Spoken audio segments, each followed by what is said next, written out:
Hello everyone, Lappiz here, and welcome to another Monster Hunter tier list. This time we'll be talking about wilds, where I'll be listing everything the game has to offer, from the monsters, locales, mechanics, and last but not least, the story. But before we get into it, I just want to say a few things. Firstly, these are purely my opinions and thoughts. I know, controversial in this day and age, but basically, you don't have to agree with them at all. And if you do, for example, if a specific monster is too low, or maybe I didn't rate a mechanic right, hell, I might have forgotten something entirely, just leave a comment letting me know, because I want to know other people's opinions as well.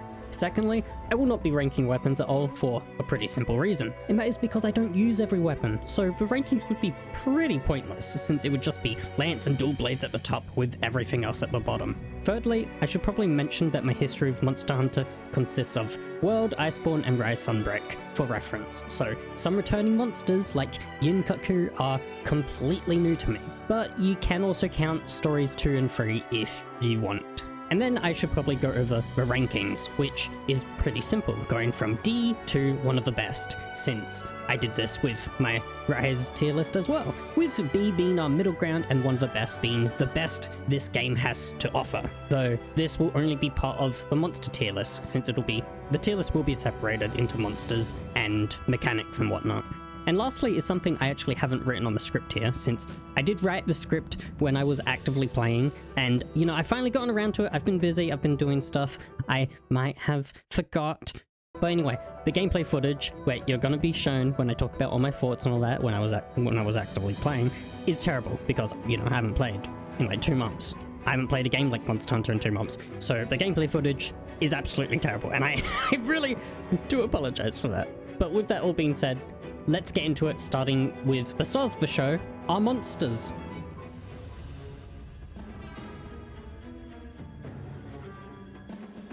Up first is, of course, our introductory monster, Chotacabra, who is personally a bit hard for me to judge, considering that, well, he's your intro monster. And I am not new to the series at this point, so he is incredibly easy for me, especially when you take into account some of Wild's problems, like how little health low rank monsters have, as well as some of the new mechanics introduced, but we'll get into those later, and I will try to fairly judge him by starting with the fact that I think he is easily a better starting monster than the punching bag, which is Great Jagras. And before you say anything, yes, I will take any opportunity to clown on that overgrown iguana. But why? Well, honestly, how is he not? Starting off, we have his design, which is just great. I fell in love with him as soon as he was revealed. I mean, he's a mix of a frog and a gator with the body of your average fanged beast. Like, come on, he's got this big old gator head with a giant lower jaw for his massive tongue, which he uses to coat his arms with his sticky saliva, so he can then coat them in all the rocks and fulgurites around to deliver more powerful blows. It's great. I love his design. Like, it is spectacular. Love him. The only thing I would say that I don't like about his design is the color scheme, since every other monster in the Windward Plains has this desert look to them, and Chotacabra is this green frog, which would probably look better in the Scarlet Forest. So I do wish he had more toned down colors for the surroundings, and maybe he was green if he appeared in the Scarlet Forest.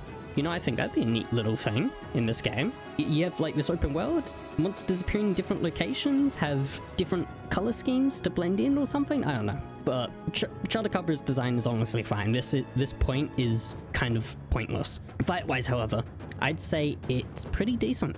Nothing too special, but I do think it's a good monster for new players, with all his attacks having these big wind-ups, so it's easy to react to him and teaches you the basics. However, he is a bit of a punching bag like Great Jagras with how small he is, and he doesn't move around too much. So I'd say out of the starting monsters I fought, he's my second favorite one, after Great Izuchi from Rise. Love that guy. So I think I'd rate Chotacabra as C tier. I will, however, give him bonus points, since he has a special interaction, something I absolutely love in monsters. For example, if you have honey while fighting Azeros and get hit by his pin, he'll steal your honey and start munching away, or knocking over Uragan and being able to mine his back. So, what is Chotacabra's? Well, if he charges into a barrel, it'll get stuck to his tongue and blow up, which is great. So I'll move him up to B tier, because special interactions in monsters are one of my favorite things in the series.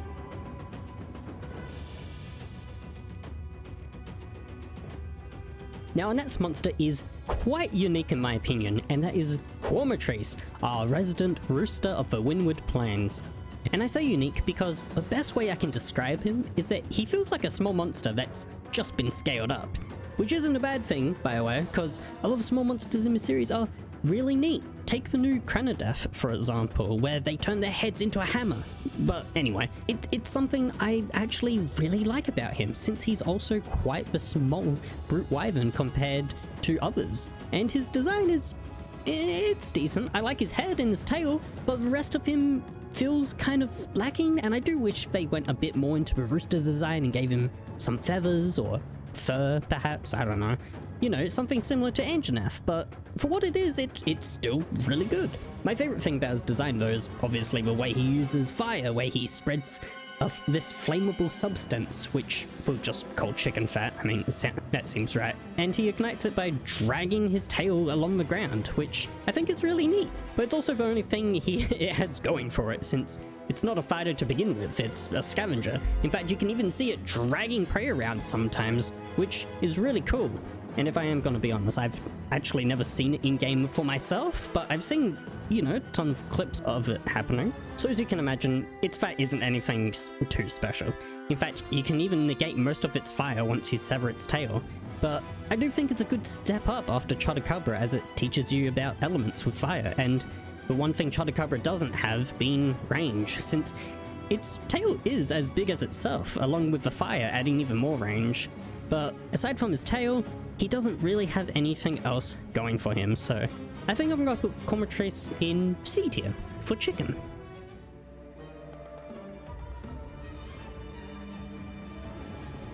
Our third monster, Lalabrina, is one that I was quite excited for after it was revealed, since it's another Temnoceran to add to a roster. In fact, it's the third in the series if you don't count the subspecies, which we honestly need more of. Temnocerans are great. But anyway, you can imagine my surprise when this ended up being the third monster we run into. So, design-wise, Lalabrina is up there, okay? Because at the start of the fight, it doesn't seem to be anything too special, right? It's just a fluffy spider with long-ass legs. But then it hits you with this massive stinger from its abdomen that can paralyze you, and once it finally enrages, its back opens up, or should I say blooms into this beautiful rose to spread its florets around the place, which can of course paralyze you. And I mean, come on, what's not to love about this design? It is easily one of my favorites to come out of Wilds. Now fight-wise, I'd say it's yet another improvement in terms of progression, with Lalabrina being more about movement and quick attacks. I mean, that stinger can come out really quick sometimes, and I would say it's kind of like a dance, right? She moves around and then strikes. I like it quite a lot, but it does have its problems, like it being the only Temnoceran to not have some form of armor on its legs, so knocking it over is quite easy. But I guess it also makes sense with how nimble it is, and it's also an early game monster. Okay, maybe not the best example, but this next one sure is, and that's the florets that it spreads around. The problem with these is that they're pretty much non-existent. They've literally never caused me any issues.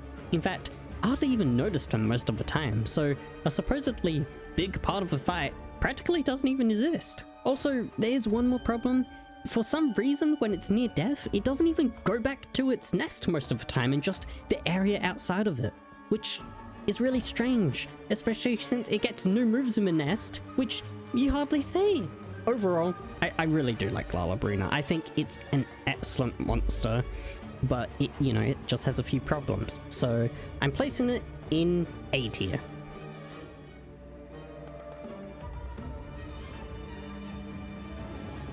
Now it's time for our first returning monster, Congalala, who of course I haven't fought before, but I do know of him thanks to Stories 2, which also exposed me to a whole bunch of other monsters I want to fight one day. And I gotta say, Congalala did not disappoint in the slightest. I adore the stinky monkey, and I know a lot of people don't because he's a gross little guy where half of his moves set is just burping and farting all over the place. Hell, he can even throw his own feces at you sometimes. But honestly, I really do like him because of how unique he is. It also helps that there's not many monsters like him. I mean, not every monster has to be cool, right? We need these strange, weird guys every now and then. and his fight is pretty decent. Not really anything I dislike about it. And I like how he eats different mushrooms for different effects, like paralysis or blast, similar to Puke Puke. I think Conkalala is a genuinely solid A-tier monster.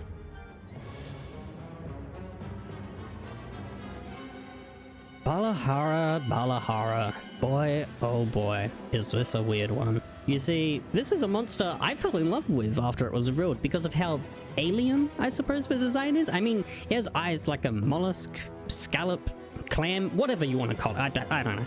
But its overall design is great. Everything about its look, I love. But gameplay and fight-wise, I would say it's the most disappointing monster in the game for me personally. Like at the start of the game, there's this giant group of them, so you'd think they're a pack animal, right? Well, in-game, it's only ever just one of them most of the time. And its main gimmick of being this sand-digging worm isn't even really there, since it doesn't even tunnel around that much in fights and would much rather spit at you most of the time and use its tail to try and stab you. So if I had to try and sum up Balahara in one word, it would be disappointing.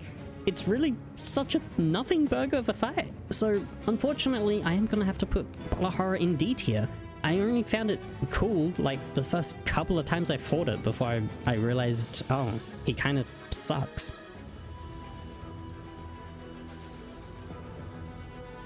Doshaguma is quite a unique monster in Wilds, and is what I would probably call the third flagship of the game, similar to how Anjanath is kind of the second flagship of Wild, being shown off a lot during promotion and having a very, once again, similar position, being your, what I would call, first wall of each game.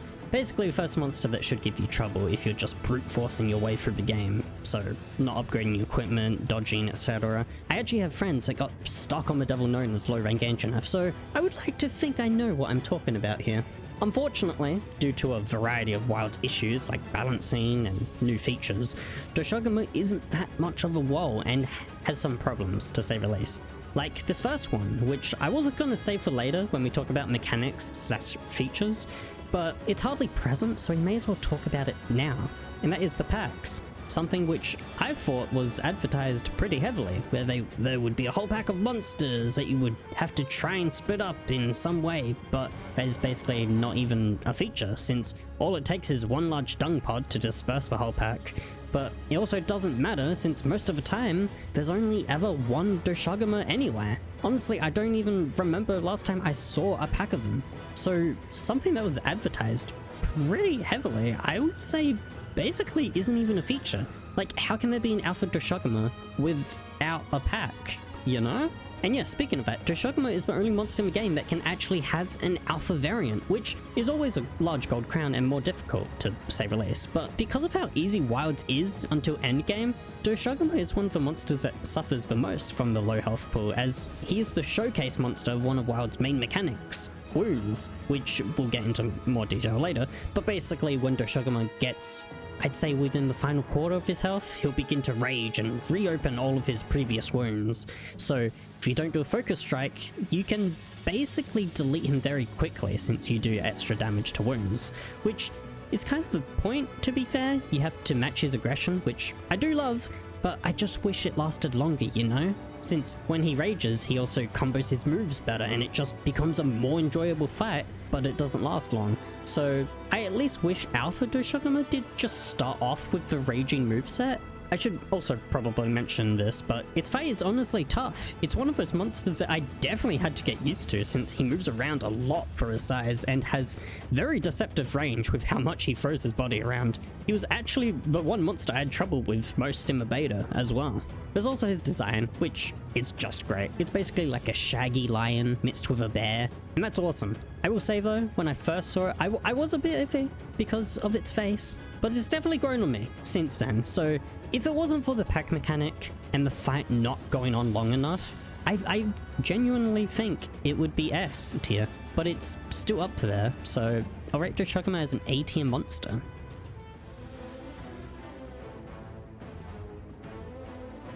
And now for our first apex of Wilds, which resides in the Scarlet Forest, Ufduna, who I will admit I did not like at all when I first fought, because they didn't really do too much, and I thought it was just an ugly fat fish.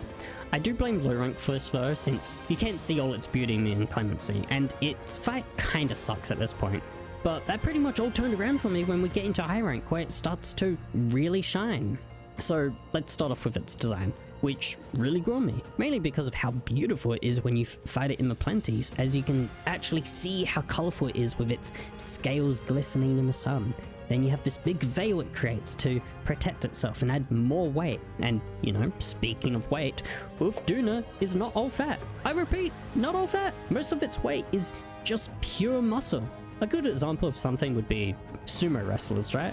But anyway, it uses those massive muscles to launch itself off the ground to crush whatever it wants and dominate whatever competition it may have, like all the other Leviathans of the Scarlet Forest. So once it did click for me that it uses all of its weight to its advantage, I would say that's the point I really started to love Duna and see it in a new light.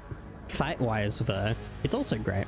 I already mentioned that it uses its weight to launch it in the air, but he also uses his muscles to propel and slide around the place since there's water everywhere, which is also a hazard since his sheer mass causes these massive waves that can move and even damage you, which aren't too bad to deal with since you can just dodge to the side to avoid most of them, since you know they're directional and don't go in every direction. Then there's its veil, which acts as armor and slows your attacks. Luckily, it's pretty easy to break, and once broken, you can get off so much damage since he's one giant fish, and his attacks leave plenty of openings with it being pretty well orchestrated as well. And while he does get a bit faster since his water veil isn't slowing him down, it's not too much of an issue. I will say though, his fight is made easier since almost every zone he goes to has some form of trap, especially his main zones where you can drop 2 boulders on him, a vine trap, a waterfall, and 2 ruins in his nest if he decides to go for a swim. Overall, I was going to give him an A, but honestly, I don't really have any problems with him, and he's genuinely become one of my favorites in the game. Duna is our first one of the best. This guy really grew on me, especially the AT version, which we'll get into later, but he's one of those monsters that just gets better over time.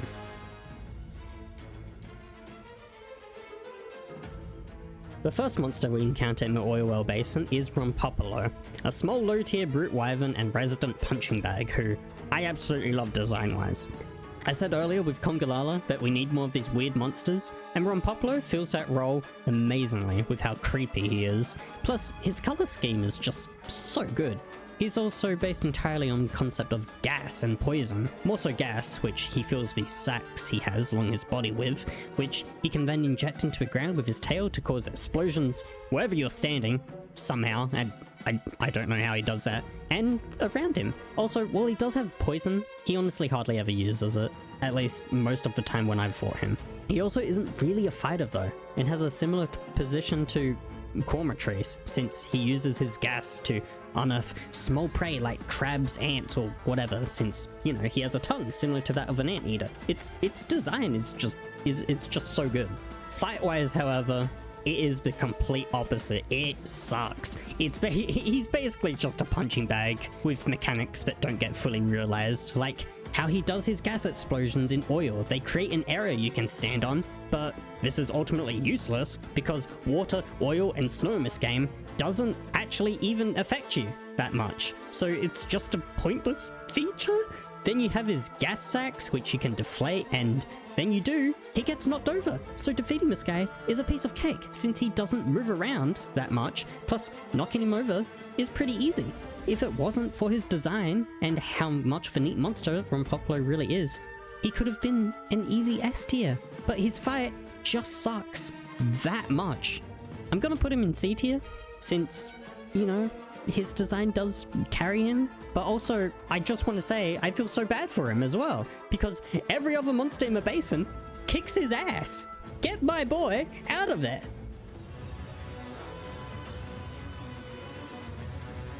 Ray Dow, apex of the Windward Plains, and my personal favorite monster to come out of Wilds. I mean, seriously, this is Monster Hunter at its peak. Everything about him is just perfect. And with how much the devs have talked about it and not seen anything but praise for the guy, he's practically the flagship of Wilds. So you can pretty much guess what his grade is already, but we do have to talk about him some more first, starting with his design, which is just impeccable. I mean, come on. As soon as you see the guy, you know you're in for a good time. especially the first time you see him use his railgun, which is, I mean, just insane, right? I mean, a living railgun. How cool is that? Also, the way he uses his electricity as well, or how it affects him, is awesome, because after he attacks, he coats himself in glass, which increases his range of attacks. And speaking of his glass, the sound design of Raidao is probably my favorite thing about him. You got all his roars, which are just crazy. I don't know, sorry, I'm not very good at describing things, but you know what I'm trying to say, right? Like, the sound design is just so good. And all his attacks with electricity and how the glass sounds when he flies or runs his wings across the ground, it's great. It's all great stuff. Also, how he uses his horns to use the electricity and even try to stab you, which is why I imagine people call him a taser, right? At least I do. And, you know, we also got to talk about his fight, which is just fun. It's just pure fun. I love fighting Raidao so much. It feels so fair, I guess is a good word. Like, the hitboxes are good, leaves plenty of openings, good rhythm. Basically, there's nothing wrong with Raidao. Also, how he uses his big wings to fight, unlike a majority of other flying wyverns, with the only other ones to do so being Astalos, if you don't count Tigrats and that, which I just remembered count as flying wyverns. Even though, you know, they don't play. But you know what I mean, the typical flying wyvern like Rathalos. Also, he is the only apex which fight actively changes in his nest, as the area has Fulgurite all over the place, making all of his attacks leave behind aftershocks, which I think is really neat. And I wish the other apex's nest changed their fight just as much, because take Ufduna for example. All he gets is a move where he can swim, but he can instantly punish it with the toppling ruins. So overall, Raidao is obviously at the very top of the list, as one of the best. Love everything about this guy.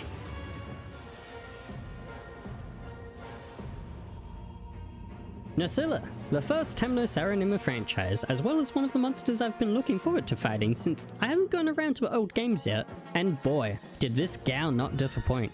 Its design is great, and obviously my favorite part about it is that it wears the hide of Gypsyros, since it is so weak to thunder, making it quite the smart monster. Unfortunately though, you can't tell as much anymore since Gypsyros has lost a lot of his orange coloring, which also affects Nosilla, something you can't even really see anymore, so that distinction isn't obvious at all unless you read the hunter notes now. But something they did add that I love is all the little Nosilla hatchlings all over the place, which I imagine is probably terrifying for some people.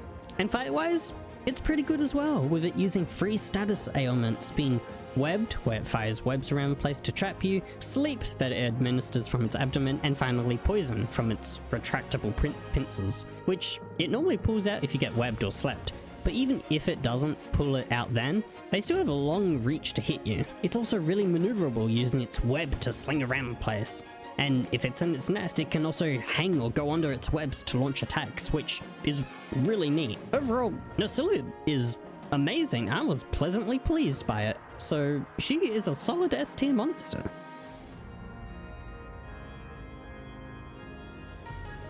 Kiribami is one of those monsters that, from a design standpoint, I think are really neat. I mean, a flying insect leviathan sounds really cool, right? Being these really thin guys which are really flexible and light, so they mainly float around by expanding their hood-like neck to ride the wind and fight by using the flexibility of theirs and freezing fluid that they can spit out to freeze their prey. They're also pretty much the only other pack animal in the game besides Doshugamon, typically in a group of 3 and personally offering a better fight since they don't really attack all at once, so it's pretty manageable, though splitting them up is of course still ideal. Fight-wise however, it sucks because of how easy it is, especially if you're versing just one, because of how easily it is to topple them, since you can break their tail like 6 times, which is crazy.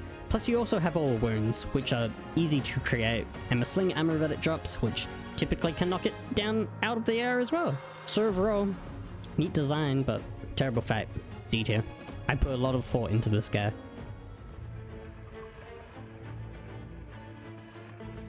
Ajorican, our new fanged beast, is a monster that I was really iffy on for the longest time because it's one of those monsters that I kind of just struggle with for no real reason, and it wasn't until pretty recently that I started to like him thanks to the 9-star event quest that started to come out, and probably the fact that I forgot how his fight went at this point, since he's a monster that I just never really fight.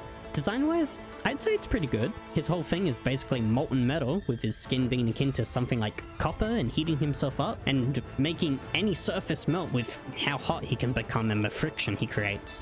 I don't know. I haven't read that much up on the Joracan, but overall, I do like his design. I just think the giant back spikes he has are a bit weird, especially when he starts glowing. But I don't know if that's because my graphics suck or not. It just looks really weird and kind of scuffed. Fight-wise though, I like it quite a bit now. It's honestly just a fun fight, and he is pretty cool with how he fights using his raw upper strength and molten metal. It's basically a lot of punching and shoulder charges until he charges up where he can heat up the ground and start hitting with some ranged attacks by mostly heating up the ground around him or hitting you with a sonic homing attack. So if you asked me what I used to rank him, it would probably be D, but after taking a break and fighting his 9-star version, so I don't decimate him, I found it to be quite enjoyable, so I'm placing him in A tier. Oh, and one more thing is that he's also our first monster with a pin attack, but pins aren't punishing at all in this game since you can get out of them, so it's pointless to even mention them. New Udra, Apex for Oil Wellspring and our first official cephalopod. Unless you count Narcakos, but that's an older dragon. Completely different, right? Anyway, New Udra was such a surprise back when it was revealed, because what do you mean we get to fight an octopus monster? Much less a flaming oil octopus? This was definitely one of the monsters I was looking forward to fighting the most. So, design-wise, it's obviously up there for how simple it is. I mean, it's quite literally just a giant octopus, but covered in oil, which it can then ignite once enraged. But honestly, that's all you need, because of how unique he is in the world of Monster Hunter. Also, a flaming octopus is just bowler, and when it's not covered in oil, it's really beautiful. Having these greens and blues covering it, its design is just really good. And fight-wise, it's also great, mainly being physical and slamming down its tentacles. And at first it can be a bit worrying, because he has so many, so it's like, oh my god, which one is he going to use? And I know some people had that issue, but for me it was quite obvious, since it does have good choreography, and once it heats up, its range can expand as it can throw flaming oil and also create blasts when it slams its tentacles, as well as expel fire from its hole? I don't know what it's called, but the fight is enjoyable. I just wish it would do a bit more with its tentacles besides slam, like maybe dig underground to try to pierce you or something, but it's fine, because maybe that's giving it a bit too much. But there's also one more thing that I love about New Udra, and that it's that you can cut off every single tentacle. Like, how cool is that? So overall, I do think it could be a slightly better fight, but it's a really good monster, so I'm giving New Udra S tier.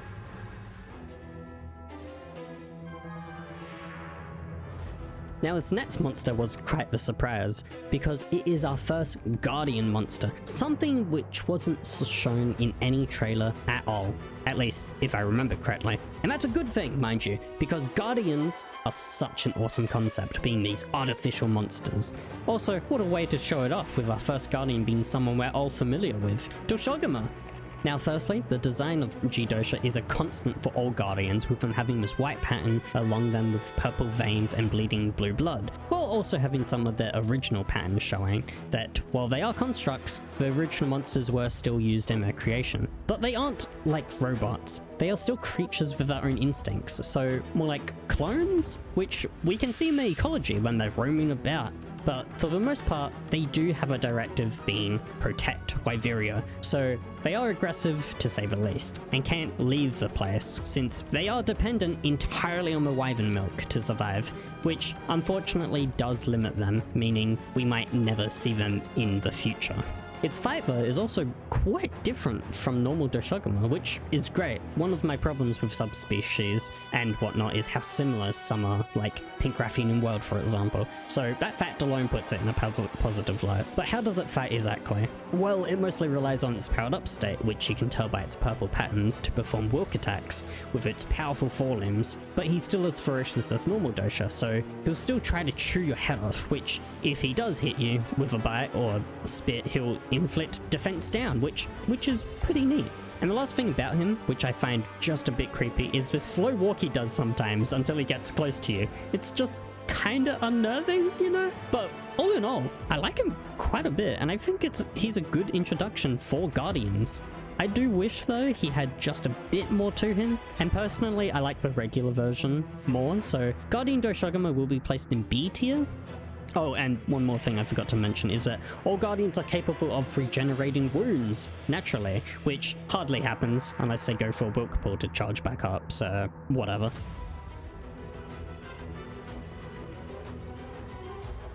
But after G Dosha, we are immediately introduced to our second Guardian, which was a bit of a surprise because I thought we'd run into his normal version first, but honestly this is way cooler, and that is G Rathalos. And man, do I love this guy. His Guardian design is fire, and the fight is great. I love it. He's basically a more grounded Rathalos with relying more on his talons for his Wilk attacks, while still having his fire. And speaking of Wilk, I didn't mention this earlier since G Dosa doesn't interact with it, but Wilk attacks on Wilk pools can create Wilk crystals, which explode with whichever element they're hit by. So with Rathalos, it's a fiery explosion, but you can also hit them with whatever elemental slinger ammo you have to damage the monster. Something you'll honestly probably never do, that is until a future monster though, but cool nonetheless. So yeah, G Rathalos is basically a more grounded Rathalos that focuses on using his talons, and honestly, I love this guy. But like all the Guardians, he's kinda lacking, but he's still great, so I'll give G Rathalos a solid A tier.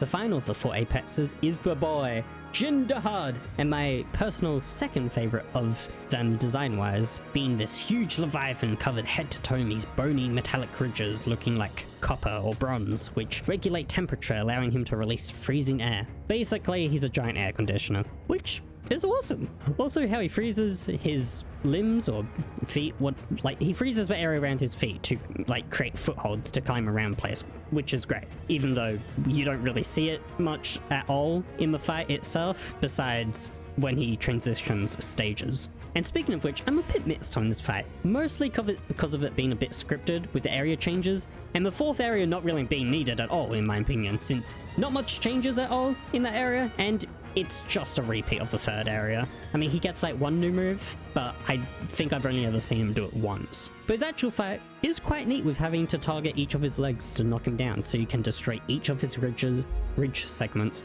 to nerf his ice attacks. Something I really love having to do, like targeting specific parts to, you know, make the fight easier and whatnot. It's great. But yeah, his fight isn't too difficult since he doesn't move around too much, and avoiding his attacks is really no problem at all, so Jindahad is barely S tier.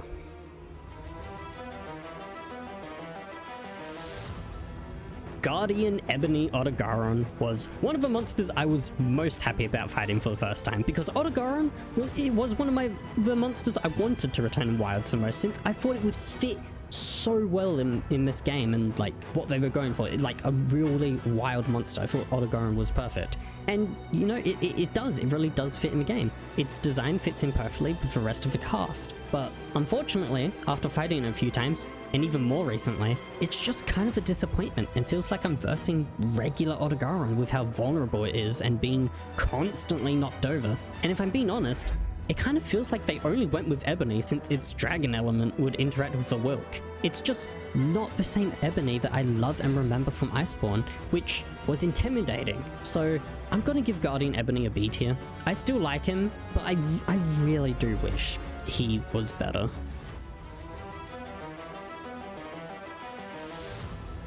WHERE is the single most surprising monster in this game. I don't think anyone expected it at all, much less another cephalopod, not to mention to also be thrown immediately into the fight as soon as you're finished with Ebony. I mean, seriously, what a first reveal. Well done, Capcom. Round of applause, my god, it was so peak. Now, firstly, its design is the single most creepiest in the game, with this fake face it has looking like a pair of teeth with a beard, and it being so small and slivery with hooks at the end of its tentacles that it can use to pull itself around, as well as throwing these crystal clusters at you which it can create, and the smoke screens it does sometimes. You also can't forget about its underside, which is covered head to toe with teeth all over it. The first time you see it, it's terrifying, my god. So design wise, it's S tier all round. And its fight is also pretty enjoyable, with a mix of range and close-up attacks. I absolutely love this guy, even though the gameplay footage you're seeing at this moment does not represent the monster in justice. I don't know why the time I fought him here was so, like, he felt so slow to fight and I wasn't expecting it. I was like, what? This isn't the Zhubu I remember. I don't know. Like, but he's one of the best. He's one of the best new additions to be introduced. Don't let this gameplay footage fool you. I don't know what was happening here.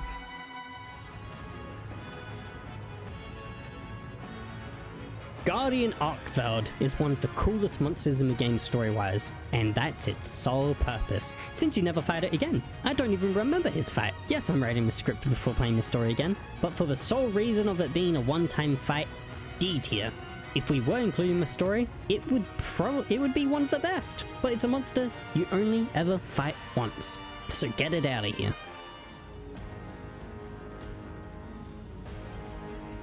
And now it's time for the big bad of wilds, Zoshia, the ultimate weapon of WHERE that caused its own destruction, and man, what an awesome monster it is. First up, its design is great, because it's one of those monsters that has stages.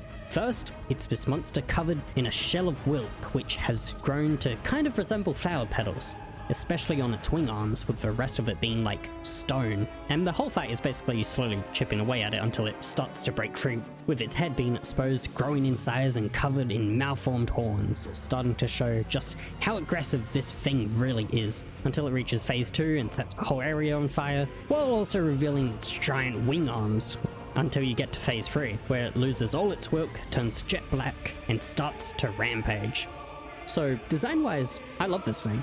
It starts as this kind of angelic being, only to show us the monstrosity it really is. I also forgot to mention this, but until phase 3, its shell will constantly regenerate, almost as if it's built to keep its true power sealed.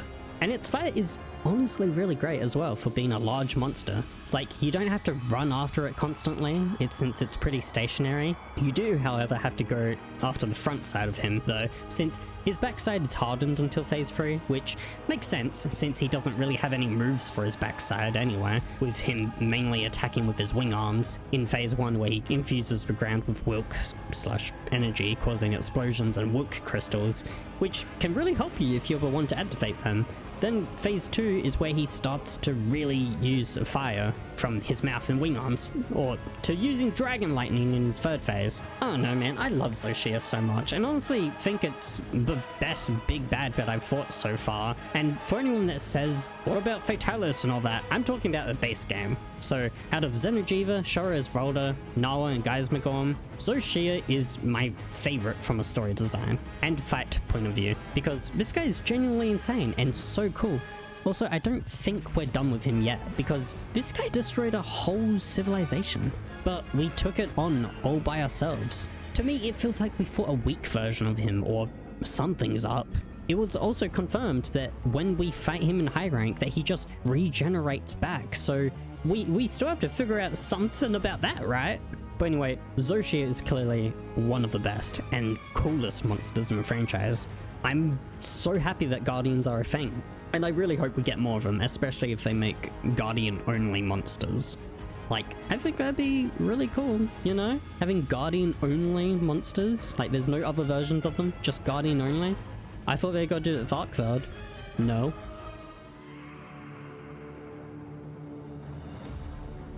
The first monster we get introduced to in high rank is Yunkutku, and man do I feel bad about this guy, because until writing this script and listing all the monsters, I completely forgot he was even in the game, because I legit haven't seen a single one spawn since either title update 1 or 2. Like, something with the added monsters had to screw up their spawns, right? Because I legit haven't seen a single natural one spawn in ages. But anyway, design wise, he's cool. I like his big old head.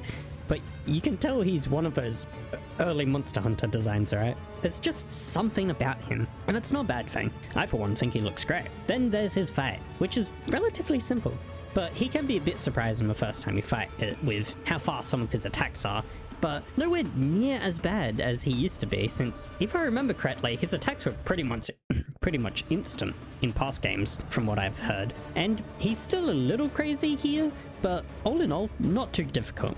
I'd say the only move I really struggle with is his ground charge, since he has crazy turning while doing it. Also, I do like how his fire spit looks. It's really unique. I love this guy.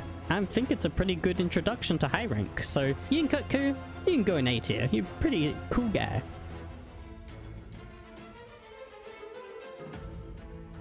Then we have Gypsyros, who is one of those monsters that I just don't really care about. I mean, I like him because he's goofy, but that's about it. His design is okay, nothing too special. I do like that his skin is basically rubber and his whole connection with Nacilla, but that's about it. Then there's his fight, which just feels like a lamer version of Yinkaku. Instead of flames, you get poison, and he can flash with his head thing, but you can break it pretty fast, therefore disabling it, so it doesn't even matter that much. But honestly, the best thing about him is the fact that he plays dead once you get him low enough, so for that, he gets some bonus points, landing him in B tier.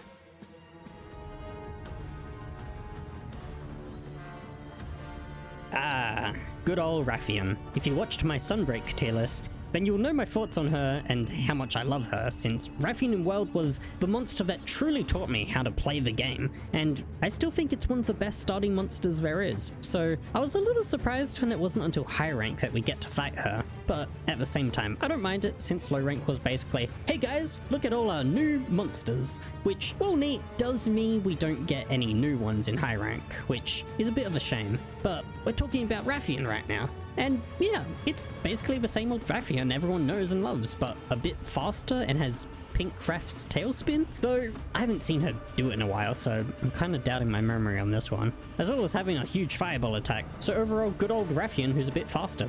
A tier. If it was introduced earlier in the game, I think it would be one of the best, since Rathian works best as an early tier monster.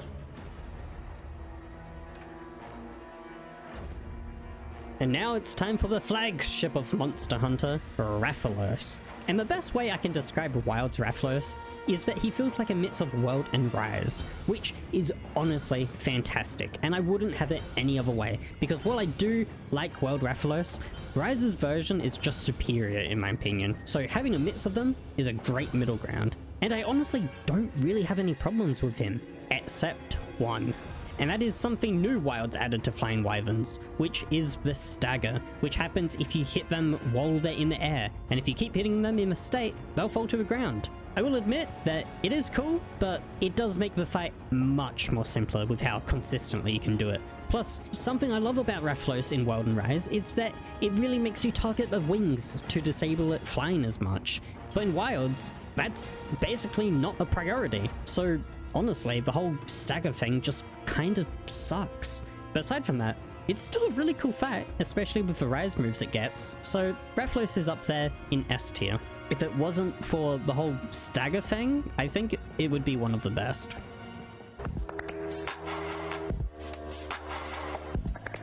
Gravios is a monster that I dreaded when I first found it because I thought it would just be another bigger Basarios. And if you don't know, Basarios is by far my least favorite monster in Rise. Screw that guy so much. But with Gravios, I was pleasantly surprised, because it turns out to be a pretty decent fight and is relatively easy, especially once you break its belly, allowing you to really get some damage in. Also, his design is great with having all these what do you call them? Smokestacks, I guess, all over him that release heat, typically after he does his big movements and fire beams. Overall, decent fight, nice design, A tier. The worst thing about him would have to be his roar though, because it's just like a default lion roar. Like, what is that? What is that, Capcom?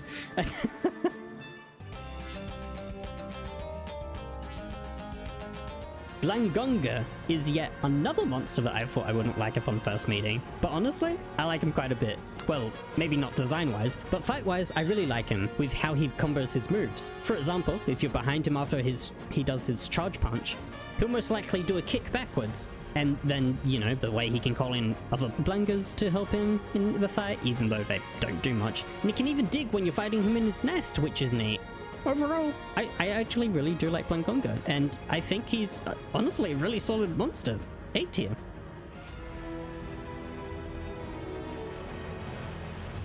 Guardian Folga Anjanath is honestly something that I'm still sad about.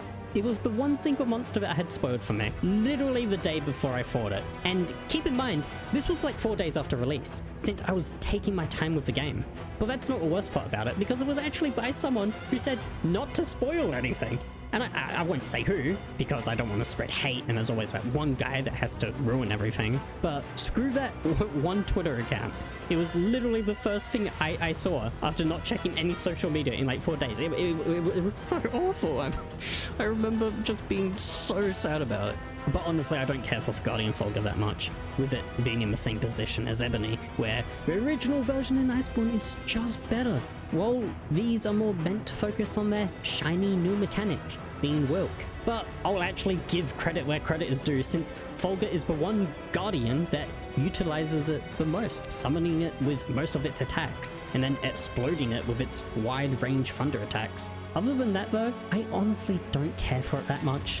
But I will give him bonus points for actually being the one normal Guardian monster that focuses on Wilk, so A tier.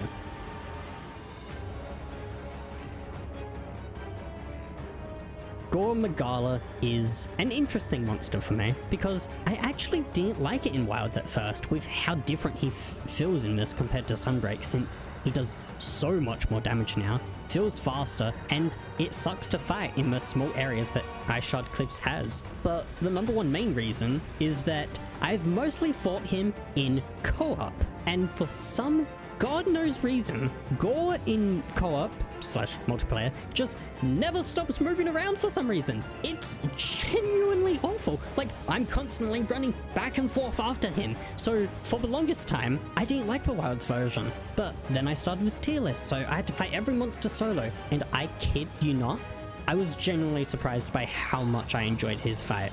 It is legitimately so much better solo, since he only focuses on you. So he's not running around all over the place. If I did have to rank him in co-op, it would be D tier. It was actually awful. And maybe it was just randoms running all over the place as well. I don't know. But like, I swear, every time in co-op, it was awful. But in solo, easy S tier. Since, you know, Gore has always had a great design, and his fight in Wilds is great. At least when you fight him solo.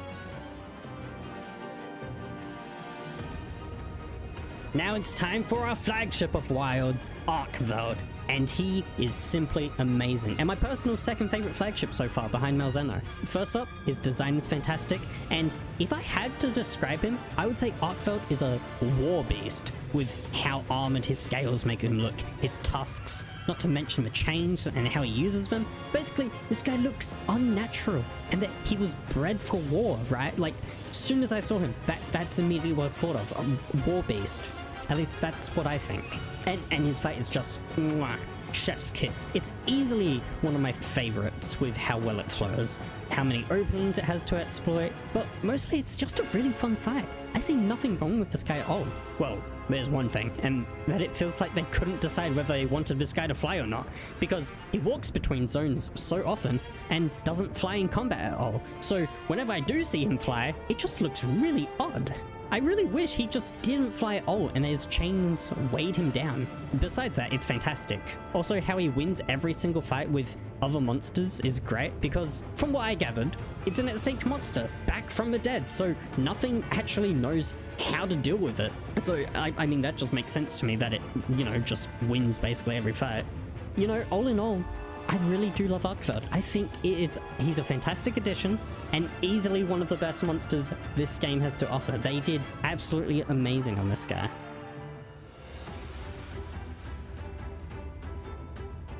Our first title update monster is Mizutsune, and honestly, when he was first revealed, I was a little taken aback, since it feels so out of place compared to the rest of the cast, with being this beautiful, majestic creature that doesn't exactly scream wild. But nonetheless, Mizu has always been a great monster, and continues to do so in Wilds, with some added changes. Mostly the big addition of turning Soul Seer after you get him low enough, or after you break his head in higher ranks, making it more aggressive, including new moves, and having the addition of fire element on some of its attacks, or blast, whatever it is. Personally, I'm pretty mixed on this addition, because on one hand, Solstier was a really unique take on the monster, and this makes it less special. But on the other hand, this means the roster doesn't get bloated with a monster that's similar. The best example of this I can think of would have to be Azure Rifleos and pick Raffian in Wild. Also, Raffian in Wilds does the same thing, taking some moves from its other variants. So honestly, I guess it is a plus. Nonetheless though, Mizu in Wilds is an amazing addition to a roster. S tier.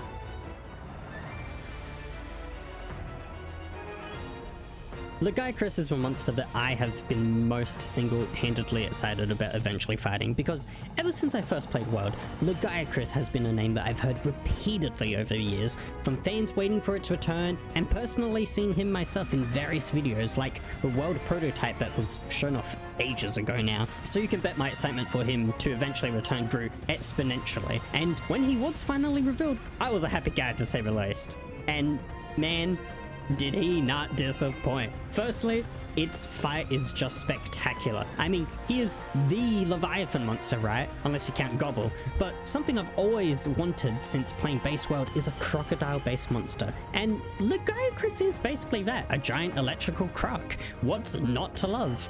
Honestly, I have no complaints about his design either. I think the blue and orange work well together, though the orange doesn't pop as much anymore, and how his electricity interacts with the water boiling it is great. So overall, design, amazing, great. I can see why people just love him and fall in love with him at first glance.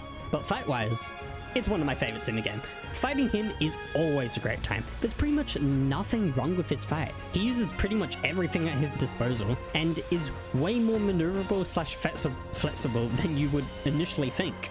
He also surprised me quite a bit, since I didn't think he would use his Thunder as much before he charges up. But right from the get-go, he can use pretty much all his Thunder attacks. But then he does inevitably charge up. It applies Thunder to some of his normal attacks and enhances some of his attacks, like his now massive discharge. Also, we can't mention Lagiacrus without his own feature being underwater combat, which is just such an awesome thing that they brought back just for him, even if it does feel a bit clunky with his 9-star version and how much longer it takes, which is probably my only complaint about his fight. Also, how his theme in the area is, you know, the area of theme you used to fight him in. Try. To me, Lagiacrus feels like a love letter to the fans. Like, they really went all out on this guy, and I couldn't be happier to finally be able to fight him, and to everyone else that waited so long for his return. So overall, Lagiacrus is one of my favorite monsters in Wilds, if not my absolute favorite. So he goes up there as one of the best.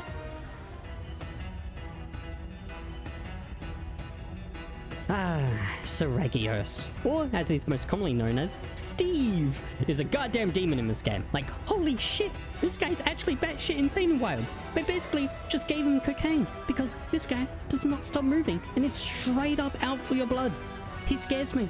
He really does. It took me so long to actually get used to him, because not only does he not stop moving, he also does 1,000,000 damage. Like, he can absolutely annihilate you if you're not used to him. But after fighting him so goddamn much, since all SOSs at some point were just Steve, plus I wanted to get used to his fight anyway, my opinion on him is that I actually do like him. But I still think I prefer his fight in Sunbreak better, since you can actually slow him down by breaking his legs and causing him to slide and stumble around the place. While in Wilds, it doesn't slow him down at all. So after fighting him after a break, I was like, oh, finally, this fight can slow down a little. But no, that's not the case at all. He also has so much more health, leading the fight to feel like it goes on forever if you're not good at the game, like I am. And design-wise, I mean, it's the best he's ever looked, right? They really did him justice in Wilds. Also, a little fun fact, he can throw Serratinov at you for some reason, which I think is just awesome. Overall, I think he's a good monster. I do wish he could actually get punished when we break his legs, at least. So, Steve, you're getting placed in A tier. Sorry, bud, I love you, but I wish I could actually punish you. Our first and only collab monster of Wilds is Omega Planetus from Final Fantasy. And my god, this thing is crazy. But first, I want to mention something, and that is the fact that some people hate this guy and refuse to fight him, which I think is the stupidest thing in the world, because so much effort went into making this thing, and people just refuse it because it's not from Monster Hunter and just, what? It's stupid. I think it's so goddamn stupid. But I kind of get the sentiment, right? All that work could have gone into making an actual Monster Hunter guy or making the performance better. But too bad, that didn't happen. So just enjoy it, you know? I don't know, let's just talk about them. Personally, I actually really enjoy Omega. I think it's a really fun challenge, especially when you have the different roles and having someone tanking, which is normally me, admittedly, though no one really plays support since everyone can play it with life powder and the ability to restock with a Farcaster. But the fight is actually great once you get used to it and all the wide AoE attacks it has. I genuinely do enjoy it, unlike the Savage version, but that is mainly because of the amount of times I've had genuinely awful teammates, and that one move where it spams the missiles on everyone for what feels like ages. But the worst part of this fight would have to be the Nacilla damage check, especially in the Savage version. If that wasn't so bad, I think it would be one of the best, but that damage check, with all the little things around, sucks.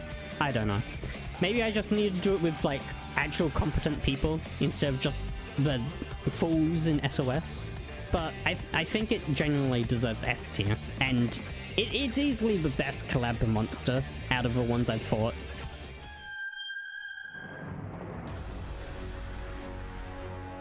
But now it's the moment you've been waiting for, our final monster of wilds, Gogmazios, who's also our first Elder Dragon, though you can dispute that if you want with Goron's Shea, but for the most part, Gogmazios is treated like our first Elder, and honestly, it 100% deserves it. People have been waiting for this guy to come back for years, and presentation-wise, it's perfect, being at the bottom of the oil well and all that jazz, you know? But first things first, its design, which is just incredible. He's this giant and intimidating dragon that's covered head to toe in this thick oil that constantly drips from him when it's in a liquid state, as well as being able to spew it forth and even heat himself up to spew burning oil, which will of course explode. But for the most part, he is mostly physical, relying on his weight to crush you. And yeah, speaking of his weight, he has to constantly hold himself up with his wing arms, so as you would assume, he can't really fly for the most part.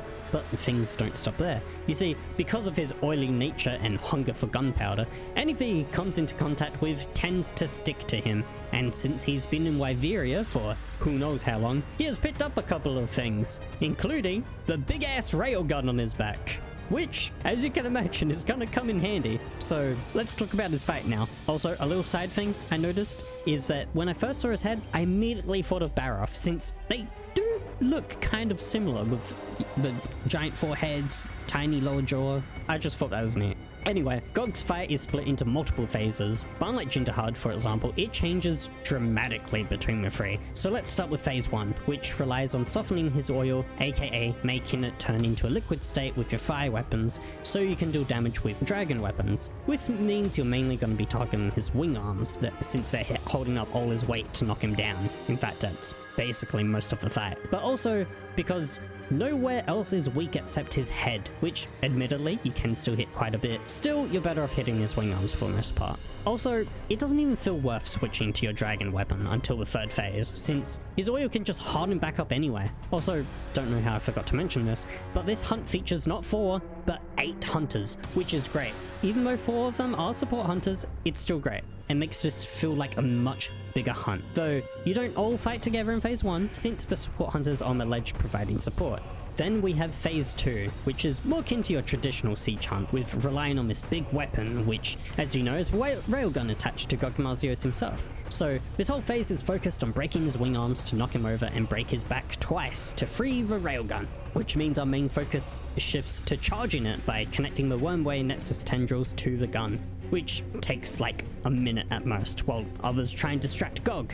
But once the railgun is charged, it does a whopping 67,000 damage, and basically skips the whole phase. I mean, seriously, this phase is practically non-existent, but once you do enough damage, he'll back up to Pyro Beam, which he uses to launch himself in the air and fly to the surface of the oil well, starting phase 3.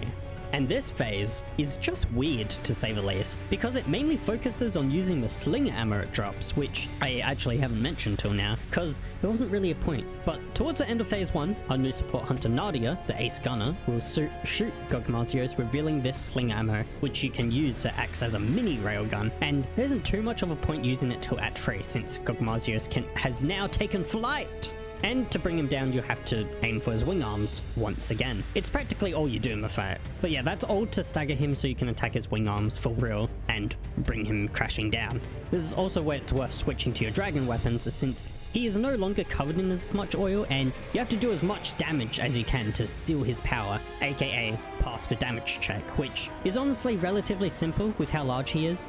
There's also 2 large boulders that can bring down on him to knock him over. Oh, and this is also a phase you can cut off his tail since it's now vulnerable. But of course, there's more to phase 3, and that is, you know, the damage check itself, which we'll talk about. Basically, he just goes to the center of the area and superheats. So you'll have some time to do free damage before he takes flight and begins to rain down hell before pulling a seething basil geese and dive bombing into the ground. This is also the best time to have a weapon which can shield, as you won't have time to run to Fabius and tank it yourself. Well, I mean, if you keep attacking him and don't leave early, that is. But, you know, be warned, if a teammate is relying on you, if you're the tank, maybe back up a little so then don't get hit by the falling oil meteors. Like, I wasn't recording when I was fighting Gogmazios after my initial video, but it happened to me once, and we failed the quest. Like, dude, come on, you're standing that close, like, other people are relying on you. Overall, if I had to explain Gogmazios, I would say that he's a spectacle, and close to being perfect, but no.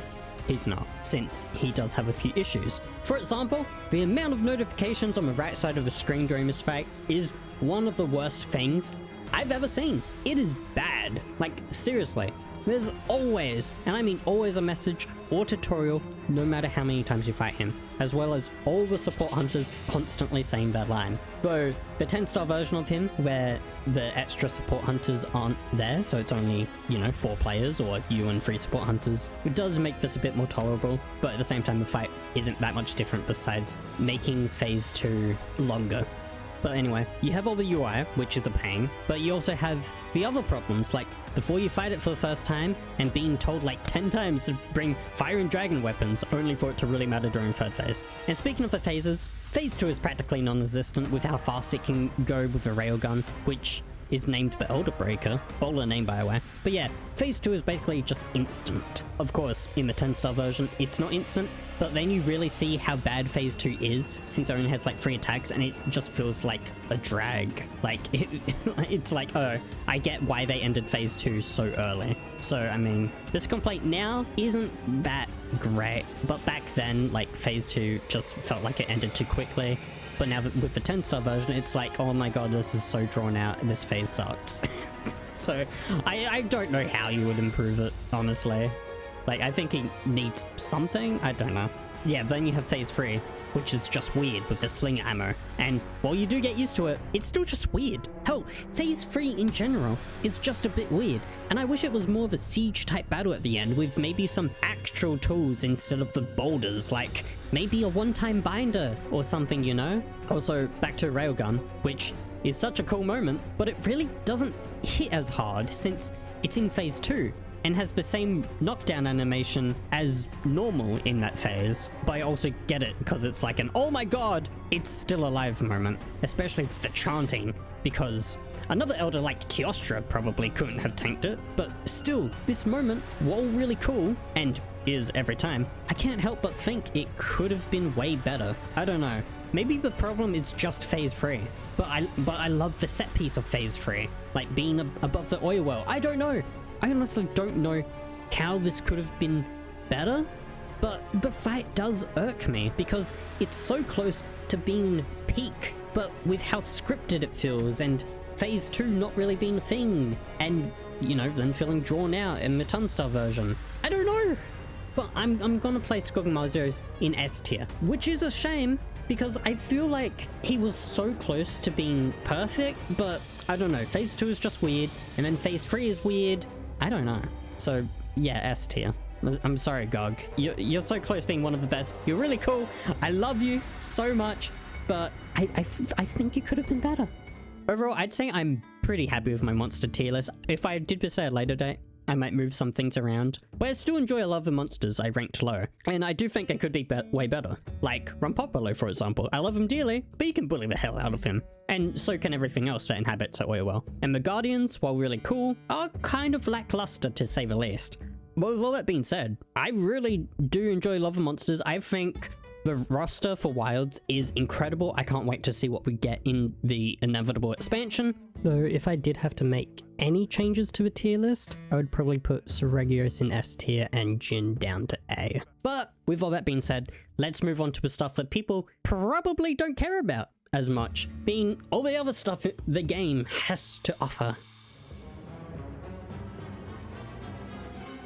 Since we just talked about the monsters, we may as well start things off with the combat side of things, starting with our main new feature, Focus Mode, which is pretty self-explanatory. It allows you to focus in combat revealing wounds, enabling focus strikes to exploit those wounds, and increasing your weapon's range of motion. For example, allowing you to turn during Greatsword's True Charge Slash. And personally, I think this mechanic is kind of OP. I mean, there's literally nothing bad with it, only positives, especially with the focus strikes, since you can pretty much stun lock the monster in place. Honestly, I kind of wish the focus strikes only worked on a monster's opening, like Doshogama's belly when he stands up, while also making the opening more punishing, since they just get knocked back a bit and recover quite fast. But also, some of the focus strikes are just more OP than others, like Insect Glaive receiving all its buffs at once. But at the same time, it's good that they all do different things for weapons, but when you take Lance for example, you just do like a small charge towards them. I don't know, now that I'm thinking about it and saying it out loud, I'm like, I don't know how I feel about this point. Anyway, the biggest problem with Focus Mode is that it removes the need for proper positioning, which is a big part of Monster Hunter, since you can just turn mid-attack now and you have so much more mobility while also in Focus Mode. So I would say it's a massive contributor to why Wilds is referred to as easy. So in my opinion, Focus Mode is just OP to say the least, especially on PC and when it comes to our next topic. So Focus Mode can get there in C tier. I think it's good, but it has its problems, and it's just he can just be in it all the time. I don't know. Wounds are interesting, and something I honestly like, since it rewards you for attacking the same part, though you can also say it's pointless, since we already get rewarded for that most of the time with breaking said part. So I'd say it mostly assists you in breaking said part, especially if it's a neutral or hard zone like Raydow's legs, for example. The main problem with wounds, however, is obviously how frequent they are for most of the game, since they allow you to get a ton of damage off and essentially stun lock the monster with focus strikes, which is 100% guaranteed, by the way. They get stunned every time. Basically, the problem with wounds is that it's just an overtuned mechanic for most of the game, and that becomes immediately evident as soon as you fight the higher ranked 8 and 9 star monsters, which are excellent fights because of how much harder wounds are to create, and is hopefully the standard going into the inevitable expansion. All in all though, I think wounds are an excellent mechanic, but combined with Focus Mode and how overtuned it is for the most part, it's an A tier mechanic, I'd say. Our next mechanic is one that I'm iffy on, and that is offsets and counters, for a few reasons, but I should probably explain what they are first. Basically, offsets are a special attack you can do when a monster attacks to topple it. This, however, isn't guaranteed like focus strikes, and you also take some chip damage. Meanwhile, counters are reserved for weapons that can shield, where if you shield a specific move, you'll engage in a power clash against them, eventually knocking them back.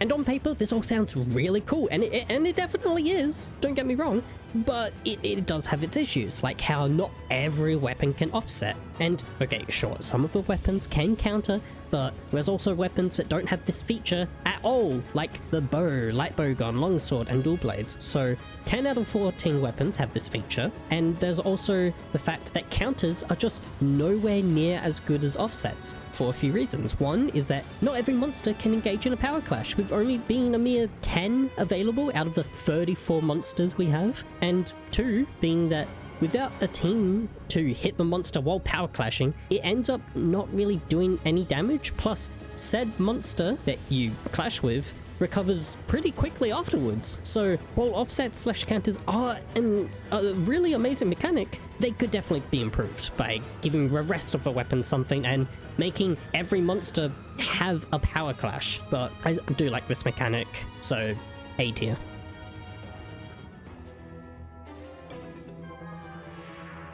Now this mechanic is something which is just weird for the most part, and that's how monster drops work now. Before it used to be materials like scales and whatnot, but with the addition of wounds, that has changed, since wounds give you monster materials now. And the drops have become slinger ammo, which is kind of weird to say the least, and honestly something I don't interact with at all, except for a few monsters like Hero Barmy, since it helps knock him down, Seregios with his own scales being a type of ammo, which is really neat, and of course Gogmazios, since his whole third phase revolves around the slinger. Aside from that though, I've never really interacted with the slinger ammo at all, so monster drops can be D tier. With Monster Hunter being more open world than it's ever been and being able to hunt anything on the go, star difficulty has been added to the variety of monsters. Basically, the more stars a monster has, the harder it is, while offering different rewards at certain difficulties, like talismans at 9 stars for example. Also, the guaranteed rewards for these fights can be observed as well, removing the need to farm as much opposed to world's bronze, silver and gold rarity boxes, which, you know, I suppose is a plus. So, while I do think this system is good on paper, it doesn't exactly work out considering how easy most of these stars are, to a point that it doesn't really matter, since everything that isn't 8 star, I'd say, or above is the easiest thing in the world, making 1 to 7 stars negligible. And this is proven even further with the 9-star event quests they've done, like a Jarrakan, for example, which immediately becomes a fun, challenging fight. So unfortunately, most of the cast is left to rot, with the star difficulty being ultimately useless, since not every monster can be 8 star and higher, like Chotacabra, for example. B tier?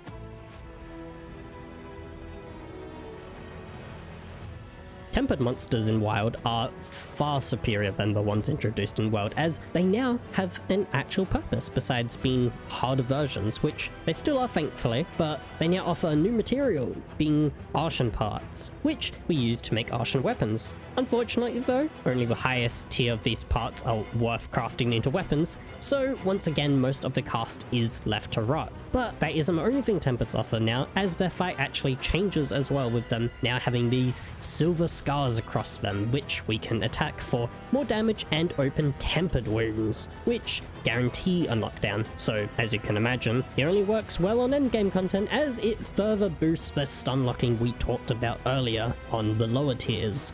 But I actually really do like this, since it changes up the fight a bit and now gives tempered monsters more of a purpose. S tier.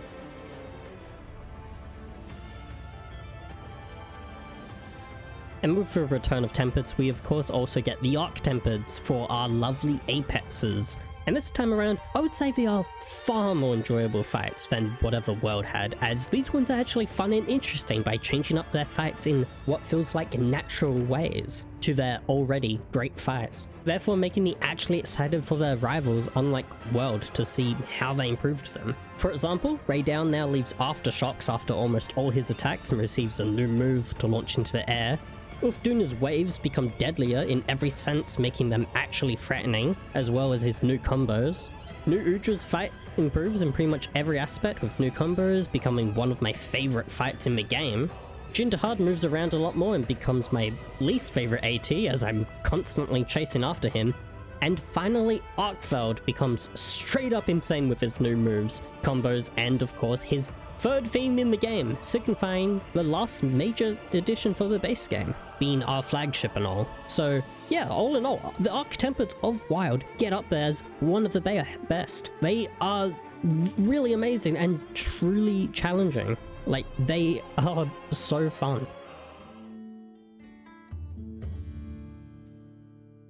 Palicos in Wilds are basically just the ones we had in World, but on crack, as they are now able to use every single tool we had available in World, as well as some new ones. And even if that wasn't good enough, you can also choose which ones you want to use and lock the other ones. So Palicos in Wilds are just OP to say the least, being able to use all the tools at once. So I'm gonna say B tier. Your little sidekick should not be this strong, but of course you also have the option to not use it. Secrets are essentially just palamutes from Rise but better, as my one complaint about them was that they fought the monster as well, something I didn't want as I really liked playing without a sidekick in World and Rise, but the palamute offered movement, which was great, so honestly I just used it without upgrading its gear. And the Secret fulfills that wish of not being part of a fight and just hanging back until you call it. The only thing that's really different between them is the Secret gets paths that only it can take, and the auto tracking, which is honestly the worst thing about it since it takes control away from the player and at the start of the game removes the need for exploration, especially with the whole map being exposed at the start and having the monsters always be revealed. Overall, I really do like secrets, even if they can be a bit clunky at times, so S tier.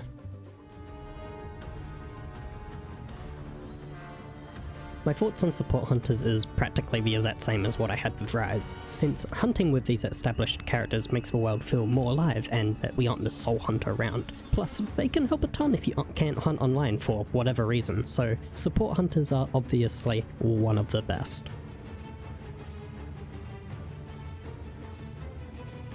Weapon switching is a neat mechanic with being able to switch weapons on the go from your secret, but that's about it since weapons can have varying different builds and it's honestly a mechanic that I never interacted with at all aside from fighting Gogmazios. So personally, B tier, as I'm the kind of guy that just ends up sticking with one weapon. The last mechanic we have that deals with combat is Arson weapons, the new endgame farm we have in Wilds from the new and improved Tempereds, where we need 3 parts of any element of our choosing split into attack and affinity with the ability to further upgrade them for RNG stats, only to then be further upgraded with the addition of Gogma weapons from Gogmazios, where we can finally re-roll the stats and 2 armor set skills. And I'm going to be honest, I didn't mess with Arson weapons for the longest time because I just didn't really care about them, but the weapons do end up being really strong with 3 level 3 slots, any element you choose, and then the armor skills, so honestly they are worth farming for. And then combine that with the farm for talismans, making this probably one of the best end games we've had in Monster Hunter for a base game. Well, out of the ones I've played, World and Rise. Since, you know, we have such a larger variety of end game monsters to hunt as well. So it's up there as one of the best.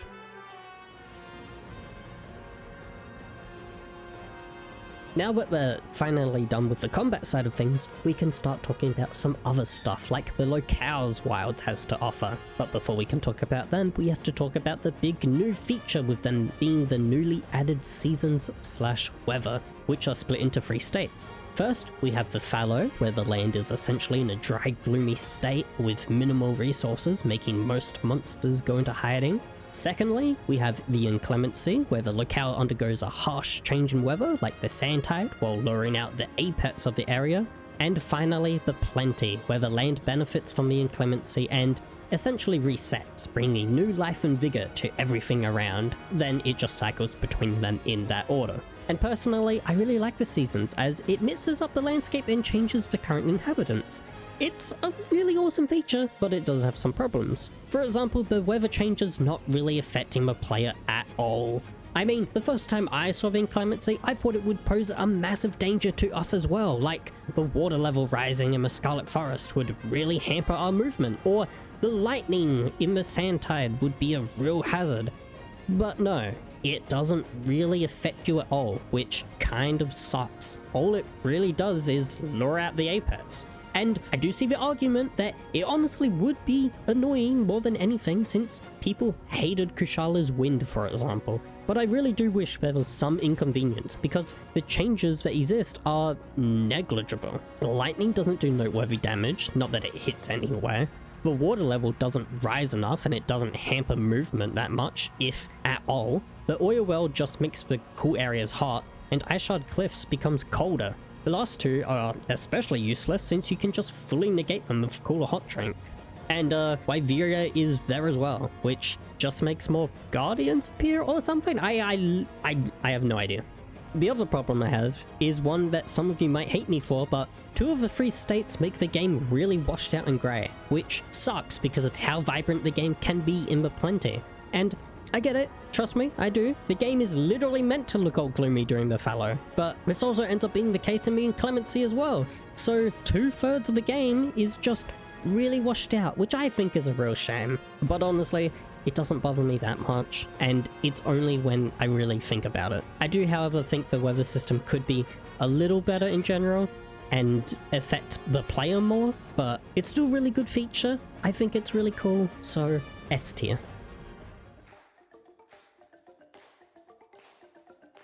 Our first locale is the Windward Plains, which is split between 3 areas, being our Folgaret Caves, where we hardly ever fight anything besides Chardacabra and Gypsaros, which is also the location of our first tribe/village Kunafa, which we'll talk about later. Then we have the Plains, being this big open area with a river where most of the wildlife resides. And finally, the desert, which is my least favorite area, thanks to the giant sand dunes, which are a major pain to fight on, like most of the slopes in Monster Hunter.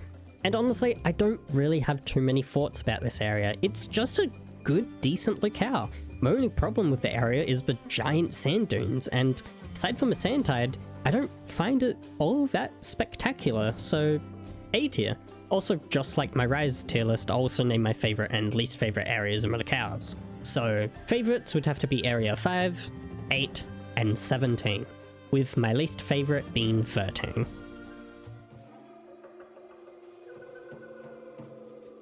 The Scarlet Forest is my personal favorite locale that we have in Wilds. Everything about it is just peak, and is the one map that actually looks great in all the weather conditions, with the water turning red during the fallow, the downpour during the inclemency, and just how beautiful and full of life everything is in the Plenty, with how vibrant and colourful the game becomes, with the addition of having a great roster of monsters inhabiting it as well. And of course, it's home to the Trab Woodwards. There's literally nothing wrong with this locale in my opinion. I love everything about it.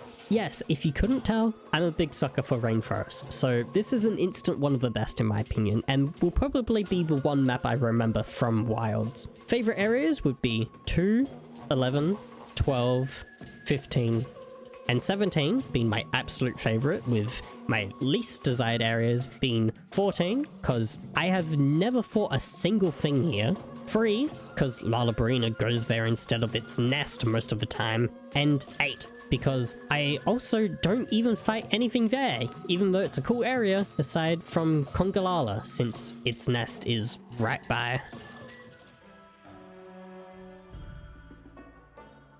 The Oil Well Basin was honestly my least favorite locale upon the game's launch, as the performance here was the worst out of every map, especially during the inclemency when everything was on fire. Since then, it has gotten a lot better, so my opinion on it has definitely changed, and honestly, I like it quite a bit now with the different levels it offers, which we have 4 of. First, we have the top layer, where most of the oil resides. Then the second layer, where we still have a bit of oil, but more grounded areas, and the locale's a village. Then the third area, which is mostly slopes with some water areas. And finally the bottom layer, which is always hot with all the lava around. Personally, I think this is the best out of the 3-layered maps, since it changes quite a bit on each layer, and traversing the place is great. Though it does have some issues, like the top layer not offering too much with most of the fights being on every layer below it, and the monster roster for this place isn't the best. If it was up to me, I honestly would replace Rythian and Nursilla, who I never see around here, with some other monsters that maybe aren't in the game. For example, the other spider monster from Rise, Ragnar would fit really well, or maybe even Magma Drone. I don't know, just something else to spice the place up a little more, because it does feel a little lacking. A tier. Favorite areas would have to be 8, 14, 15, and least favorite would probably just be the entire top layer.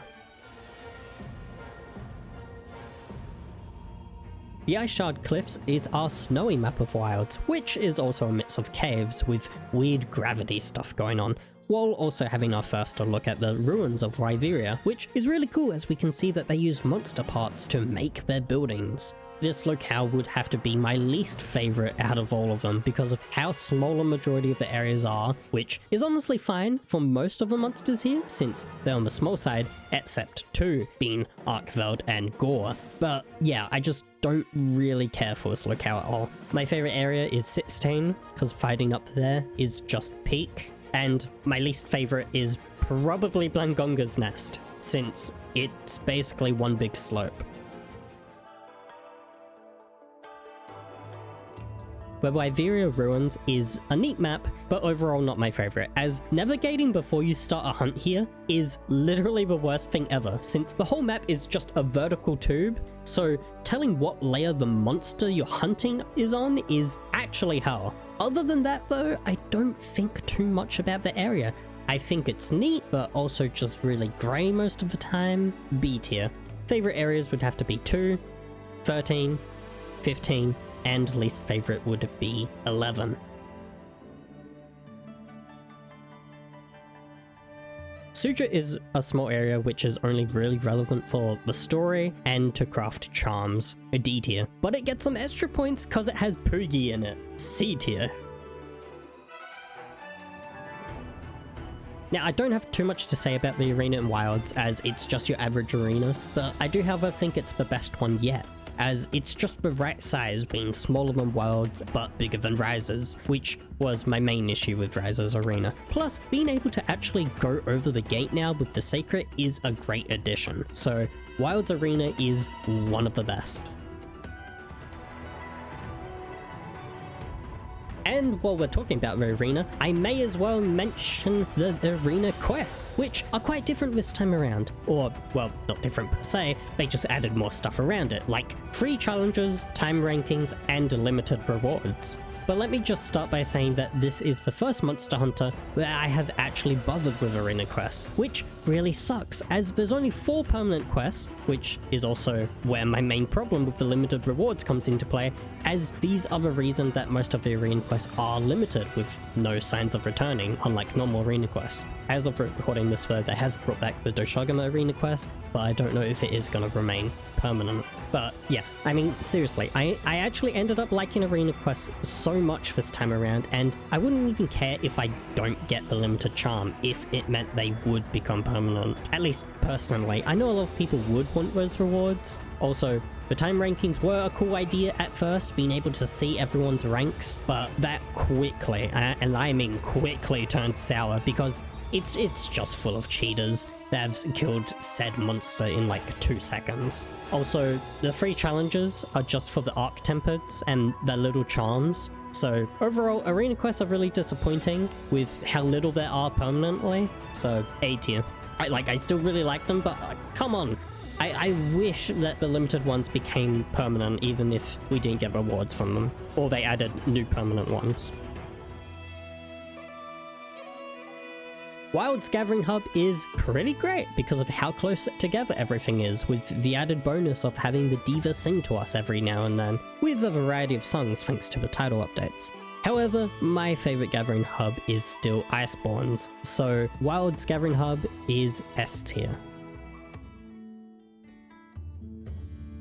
Pop-up camps are a disappointing feature, as when it was first revealed, it sounded like you could set your camp up pretty much anywhere, but that isn't the case at all, and it's only at specific locations, but depending on the location, it could be at risk of being destroyed. Too bad this was only a thing during the beta and from what I remember when the game first came out, but now there's pretty much no risk at all whatsoever. And some of the best locations to set up your camp are out the way of potential danger anyway, so there's literally no risk, and it makes me wonder why we even have this feature, combined with the fact that Sacreds can get you around pretty fast anywhere. D tier. I will say though, I do like that we can customize them and change the color of them and add little trinkets and whatnot, even though most of it's DLC, unfortunately.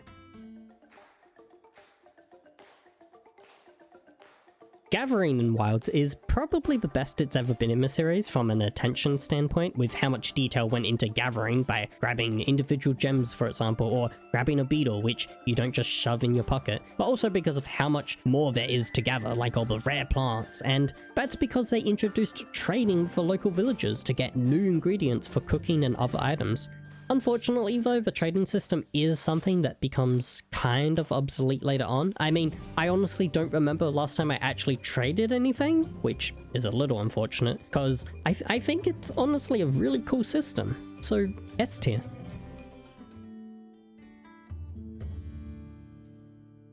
Now, we just mentioned that we could trade for ingredients, so of course it's time to talk about the cooking, which is great in Wilds, because we can pull out our portable grill and cook anything we want from a list of ingredients that we can gather from all over the place, and of course trade with the locals for higher quality ingredients as well. Plus, it's a nice break from the constant dango from Rise, so this didn't need to be a separate ranking since it ties in with the gathering, but nonetheless, we're cooking our own food is, you know, really neat. It really feels like we're on the go. So S tier, even though it might be obsolete later on if you're constantly in the gathering hub like I am and eating the village meals. Last but not least is everyone's favorite subject when it comes to Wilds and Monster Hunter as a whole, and that is the story. And there's two ways I can go about this. One being explaining every step of our journey in agonizing detail, or two being the general gist of things, which of course is what I'm gonna do.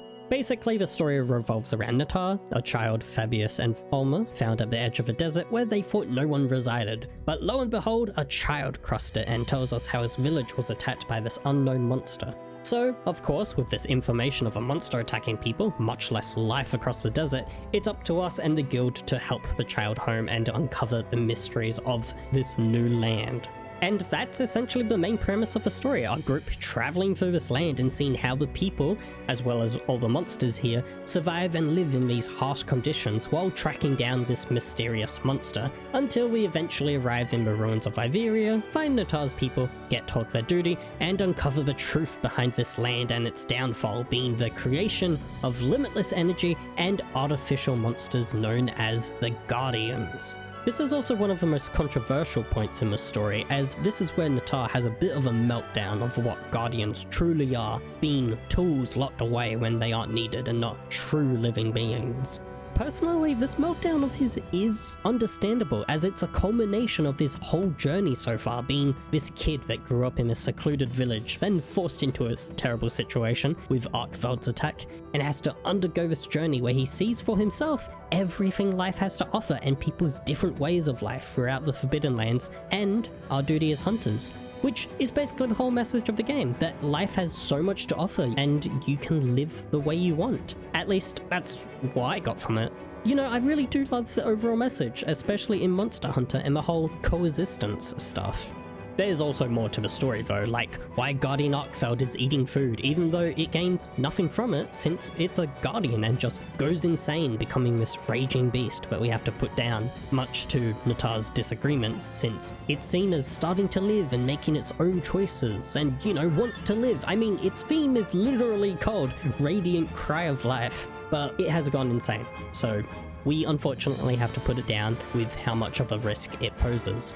And then there's the Dragon Torch, which we find out produces and supplies energy to all of Iberia, causing the seasonal changes, which all have their own function, like the downpour of the Scarlet Forest to cleanse the land, which is all really cool stuff. I love like the world they set up in Wilds. But of course, things aren't going right as Dragon Torch's power is being absorbed by the monster inhabiting its nexus, Zolshia, which becomes the big choice of the game, as Nata's pendant is made of pure condensed wyvern milk or something, I don't know. Basically, it can destroy the Dragon Torch, which would essentially destroy all life around Iberia, which is a pretty big deal. And the whole argument scene is a bit iffy, since it relies on the child's decision. But here we slay our monster problems, so that's what we do to save all life in the Forbidden Lands. An option no one even considered. And what is, you know, our way of life as hunters, I guess, so to speak, whatever. I don't it's just what I got from it, right? Then there's also the high rank story, but this takes a back seat compared to low rank and is really simple. Basically, the ecosystem is restoring itself, old and new monsters make a return, but of course something goes wrong, and that's because one single Gore Magala has appeared, infecting the wormways and making them act up, meaning we have to track it down, kill it, and cure the wormware, or Dragon Torch. So it's mainly the low rank story that I'm ranking here, since there ain't much going on in high rank, which is a bit upsetting since Nata does decide to become a hunter in training at the end of low rank, only to really never say or do anything at all in high rank, even when Gogamazios, our first elder, as it's treated, makes his appearance. So honestly, I do like the overall main story of Wilds, but it does have its issues, like it feeling like you have no freedom until high rank. And I definitely think some moments in the story could be delivered better, like Nata's meltdown and relating to G Arkveld, but it is what it is, and I think it's fine what we got, and is way overhated, especially Nata. But if I did have to rank it and all, I gotta say that this is definitely my favorite story in Monhun so far, so for me it's easily one of the best, but I also could have done a better job of explaining things and mentioning some other stuff. Whatever, reviewing stories is not one of my strong suits, but I have definitely settled on the fact that it's better than what people say it is and is way overhated. I mean, Nata is literally also like 12 years old or something, so he is gonna like crash out and it's not gonna be completely rational, right? Alright, outro time. And let me just start by saying that this video was an absolute pain to make. So let me explain the timeline first. Basically, I wrote 98% of the script / my thoughts all the way back in January, a month before G Arkveld. And then like 3 months after G Arkveld, I finally started recording and got like the whole monster segment done in like 2 days. Like literally I was doing good. I was working fast. And then I got sick, like terribly sick. And, you know, I couldn't actually talk, I couldn't record the, you know, rest of the video. So 2.5 weeks later, I finally felt better and I managed to record the rest of the stuff. But guess what? I got sick again, but this time even worse. And you know, it's been a full month now. And guess what? I'm still sick, but I can talk somewhat. I still have this awful cough every now and then, but at the moment I'm stable, but I'm still goddamn sick. I cannot believe this. Like, this video has been the bane of my existence for the past month just because I haven't been able to work on it. My voice has been awful, so this video isn't consistent at all, and I want it done and over with, so I'm just recording it. And this morning, Summer Games Fest came out, and guess what? They did the trailer for the expansion. Like, that's how long it's been. I'm just like, god damn it, I feel awful. I want this video done. But outro, my like final thought. So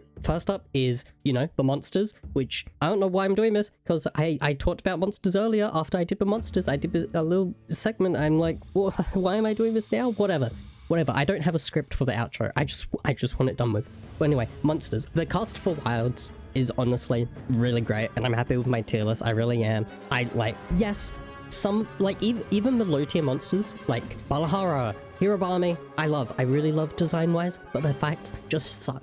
I wish they were better. I hope they get better in master rank. I really do, because design wise, they're really cool monsters. But, you know, they're lacking everything that's like B, or, well, I don't know if I'd say B or lower, because Chotakabra's there, and I think he's like the perfect middle ground monster. But like everything below Chotacabra is just kind of lacking, and you know, some more than others. Sorry, Hirobami. Really cool design wise. I think all the wild original monsters that they introduced are spectacular. Their designs are just so like weird and out there, like Juwu, Alahara, Grompopolo. Like, their designs are so good. I love all the new original monsters. I really do, even if not all their fights are great. I'm actually like speeding through. I should have wrote like a script or my thoughts down, because it's terrible when I'm just spitballing. But yeah, cast for Wilds is absolutely amazing. And, you know, monsters I want for Wilds, right? I did write some monsters down. I want for Wilds, but talking about monsters, I'm just going to talk about what I want to see in the expansion for returning monsters, because we get a lot of returning monsters in expansions. We don't get many new monsters. We saw one new monster in the trailer. Speaking of the trailer for Ascendance, there will be a reaction. You know, it's been a month. The trailer came out. I'm not going to do a reaction video because I'm not really a fan of reaction videos, but I thought, why not? I'll just put it in, right? But anyway, monsters, returning monsters, I want to see in Wilds. Gammoth, Gossarag, Rakana Kadaki. I know it probably won't happen, but Toby Kadachi, you know, we don't really get low rank monsters in expansions, but I think Toby would just look so great in the forest. Like, come on. And then Namiya, of course, like, please give me Namiya with like Wild's weather system and all that. Make elders really crazy. I really want Namiya. Celtus Queen, I think they'd fit really well in the Windward Plains. Najarala, like, I know it probably won't happen because he's like the only snake wyvern in the series besides a certain elder dragon, but please, come on, we have like one of every type of monster in wilds. Come on, just put the snake wyvern in there. And of course I want other returning monsters that I just haven't fought before. Like, I don't want to see Diablos again. Like, I do love Diablos, but I do not want to see him again, okay? For returning monsters, I think that's good. There are some others, but I would like to see like Zamtrios, but Zamtrios isn't going to happen in wilds, let's be honest. There's no location really fit for him.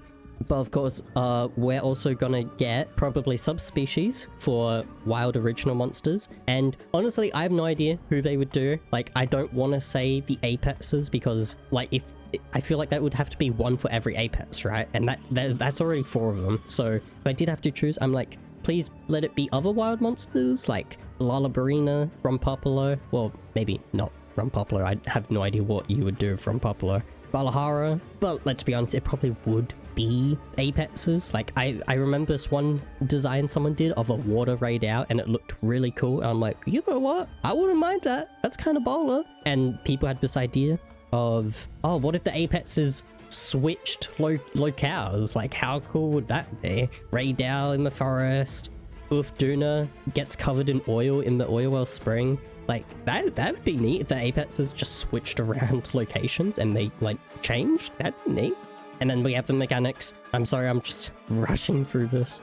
Wild's mechanics, original mechanics, I think are great, but you know, as I've said, they're just overtuned. I like focus mode, but I think it's just too strong. Like, you can have it on all the time. I don't know. I feel like it needed to just be worked on a little more. Of course, most people aren't gonna have it on all the time, or well, I don't know if I'd say most people. I have it on all the time, basically. But like, I don't know. I think I need to play wilds. Like, do a playthrough of wilds without having focus mode on. I honestly think I need to do that. I think I should have messed with weapon switching more because that's really cool, but you know, I just have a habit of sticking to one weapon. Offsets are neat, but you know, when you have the counters and that isn't for every monster, I don't know. I do think wilds is genuinely a really good game, but it has its problems. It really does. Like, low rank, it feels like you don't really have any freedom until you complete the whole story, which is kind of a pain because that's like 25 monsters or something you have to get through, and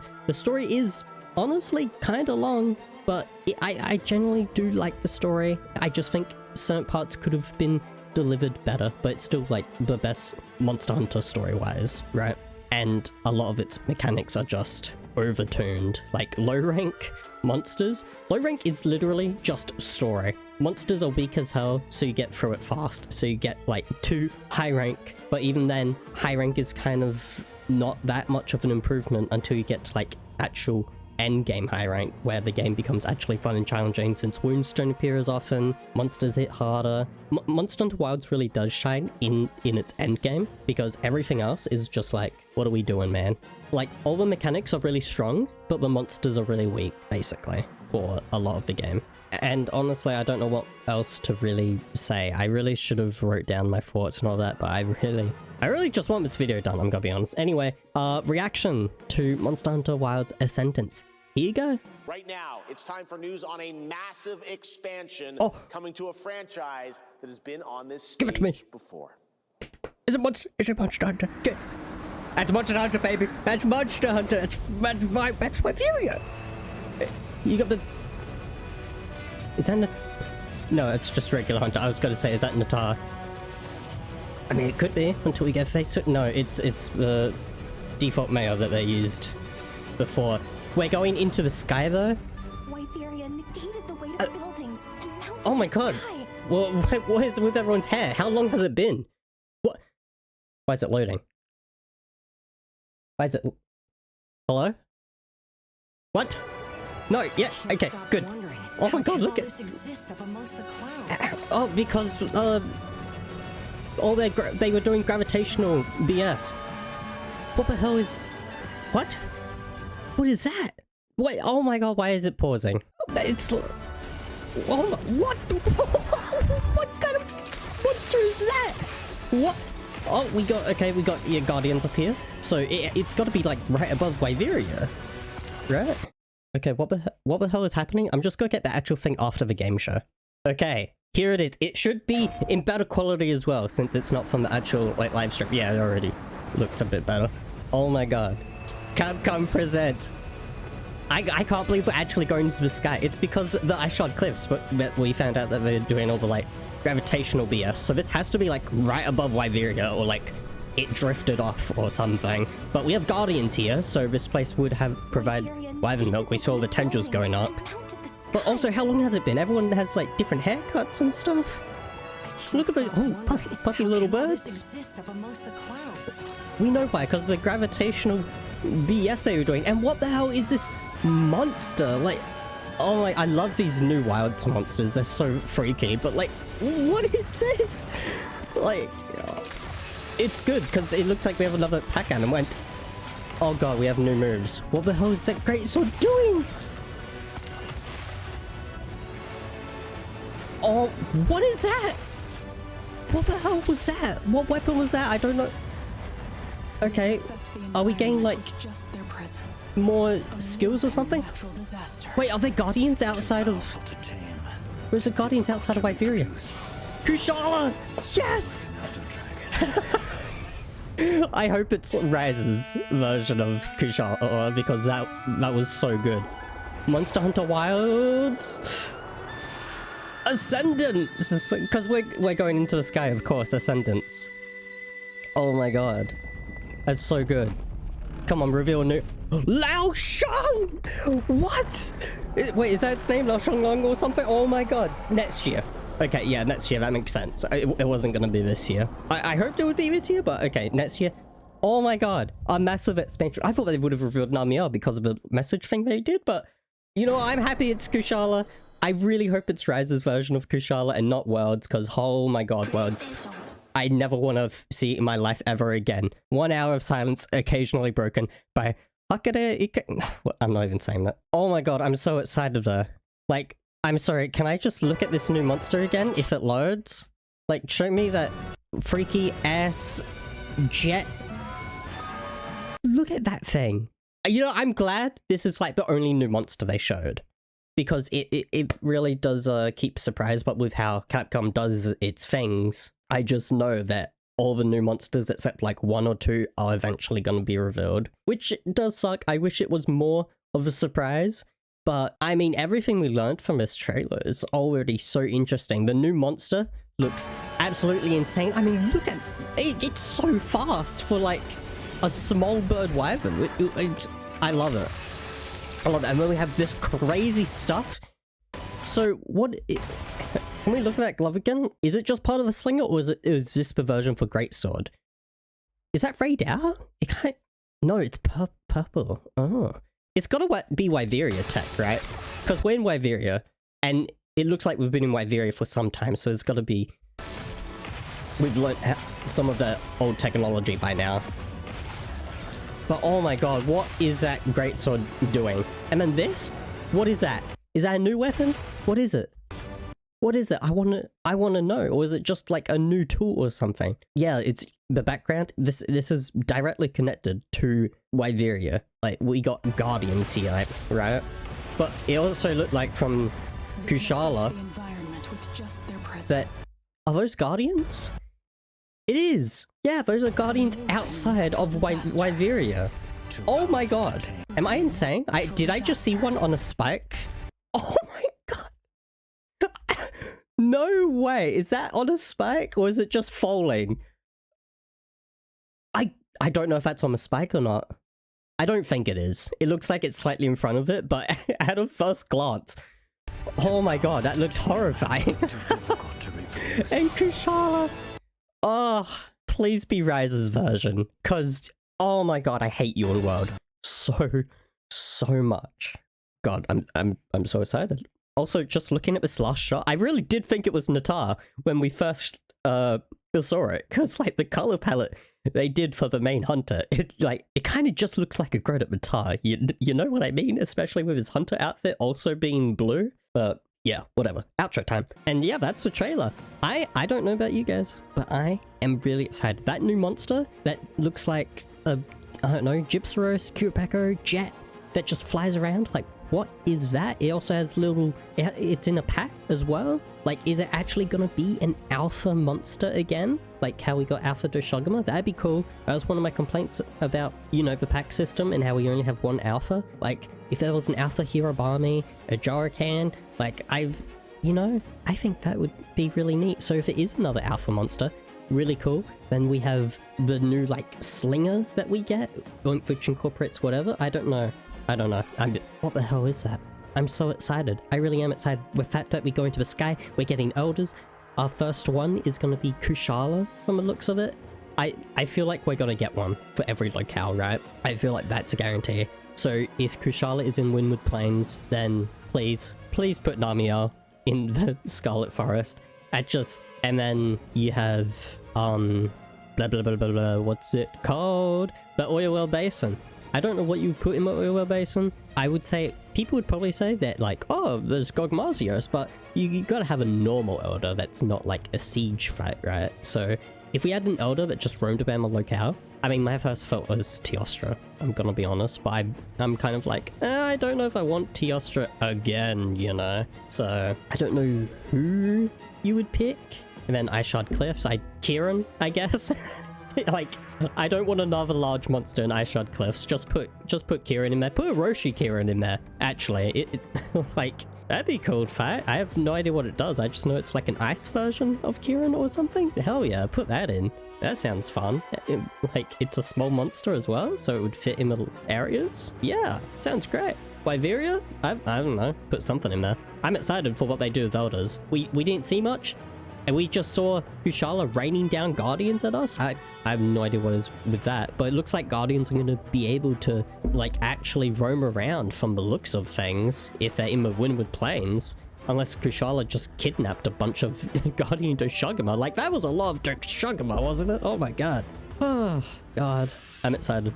I really am. I think the logo is different for each of the areas or something. I don't know. I didn't look at the logo. I just saw that it was like red and blue. And I'm like, oh, what could those colors mean as well? I don't want to theorize too much because I want to be surprised. But at the same time, I know in the upcoming months up until the release, they're going to reveal pretty much every monster except, like, you know, 2 or 3.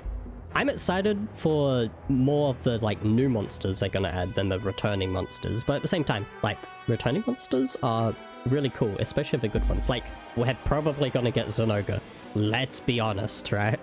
Like, that would be like Fork Founding Kitchen. Zenoga in a Monster Hunter game. Wow, you know? But I still love Zenoga, so I'd be like, oh yeah, Zenoga. Honestly, I'd be happy.